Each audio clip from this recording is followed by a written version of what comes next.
नमस्कार, आप देख रहे हैं न्यूज फॉर नेशन और मैं हूं आपके साथ शिप्रा झा। जब से श्याम रजक ने राजद का दामन थामा है, उसके बाद से दलित का मुद्दा काफी ज्यादा उठता हुआ दिखाई दे रहा है। इसमें अब ये बताने की कोशिश चल रही है कि तुम नहीं, हम ज्यादा दलित के हिमायती हैं।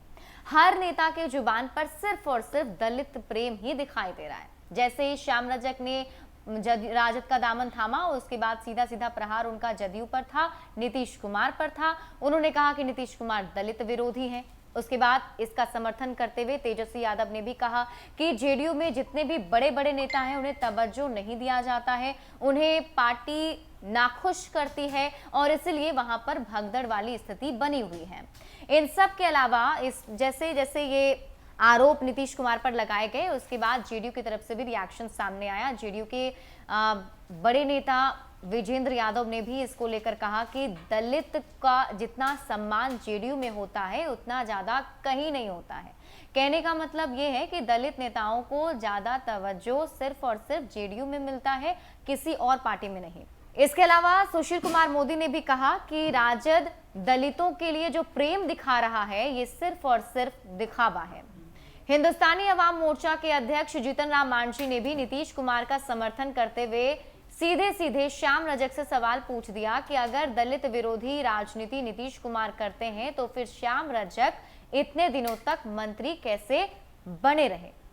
अब आप लोग भी सोच रहे होंगे कि आखिर ये सभी पार्टियों की तरफ से ये दिखाने की कोशिश क्यों हो रही है कि दलित को सबसे ज्यादा प्यार ये पार्टी करती है या वो पार्टी करती है।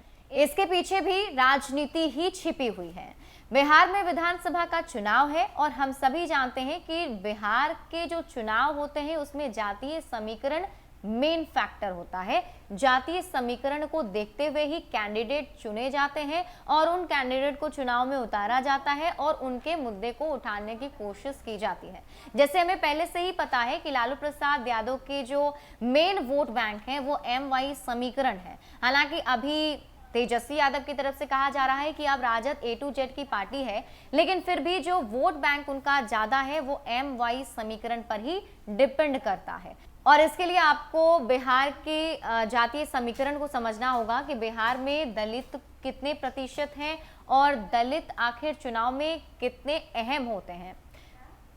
उनके प्रतिशत की बात की जाए तो बिहार में करीब 16% दलित लोग रहते हैं और हर चुनाव में ये एक अहम भूमिका निभाते हैं। आप फिर यूं कह सकते हैं कि इसलिए चुनाव के ठीक पहले सभी पार्टी दलितों को लेकर अपना प्रेम दिखा रही है ताकि ज्यादा से ज्यादा दलित वोट बैंक अपने साइड किया जा सके।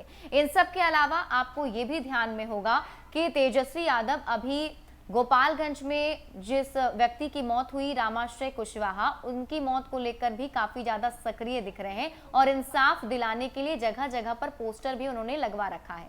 यहां तक कि अपने नेताओं को उन्होंने एक टास्क दे दिया है कि गोपालगंज में हर जगह आप पोस्टर लगाइए और ये बताने की कोशिश कीजिए कि कुशवाहा समाज के लिए अगर कोई आवाज उठा सकता है तो वो सिर्फ और सिर्फ तेजस्वी यादव है।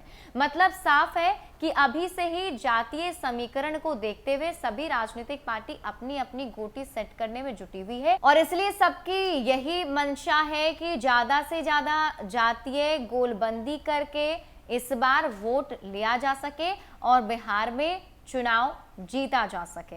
और इसमें एक्स फैक्टर दलित भी है, इसलिए दलित को लेकर के अब राजनीति शुरू हो गई है और धीरे धीरे आप आगे भी देखेंगे कि कई सारी अन्य जातियों को लेकर, जैसे यादव हो गए, मुस्लिम हो गए या फिर ब्राह्मण हो गए, सवर्ण जाति को ले लीजिए, इन सब को लेकर के भी आगे राजनीति की जाएगी और वैसे वैसे कैंडिडेट ही उतारे जाएंगे। जातीय समीकरण को देखते हुए ही पार्टी अपने कैंडिडेट को चुनावी मैदान में भेजती है और चुनाव में फतह हासिल करने की कोशिश करती है।